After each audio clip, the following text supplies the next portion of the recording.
Animated ആയിട്ടുള്ള സീരീസുകളുടെ പ്രത്യേകത എന്താണെന്ന് ചോദിച്ചാൽ ഇറക്കാൻ ബഡ്ജറ്റ് ഉണ്ടെങ്കിൽ ചെയ്ത് ഫലിപ്പിക്കാൻ കഴിയുന്ന കാര്യങ്ങൾക്കും ക്രിയേറ്റിവിറ്റിക്കും ഒരു പരിമിതിയും ഉണ്ടാകില്ല എന്നതാണ്.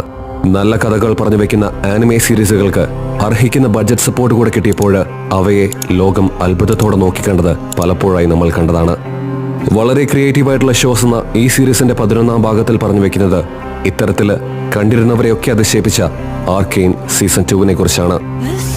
അതിമനോഹരമായ ഒരു ഇമോഷണൽ ഡെപ്തുള്ള സ്റ്റോറി ടെല്ലിങ്ങും ദൃശ്യവിസ്മയങ്ങൾ തീർക്കുന്ന ആനിമേഷൻസും ഒരുമിച്ച ആർക്കെയിൻ സീസൺ 2 പണിത് വെച്ചിരിക്കുന്നത് ഒരു പുതിയ സ്റ്റാൻഡേർഡ് തന്നെയാണ്. വളരെ ശക്തമായ കൊറിയോഗ്രാഫിയുടെ പിൻബലത്തിൽ ആക്ഷൻ രംഗങ്ങളെ 2D 3D സ്റ്റൈലിൽ കോർത്തിണക്കി റൈഡ് ഗെയിംസും നെറ്റ്ഫ്ലിക്സും ചേർന്ന് ആർക്കെയിൻ സീസൺ 2 പുറത്തിറക്കിയപ്പോൾ it became the most expensive anime series ever made.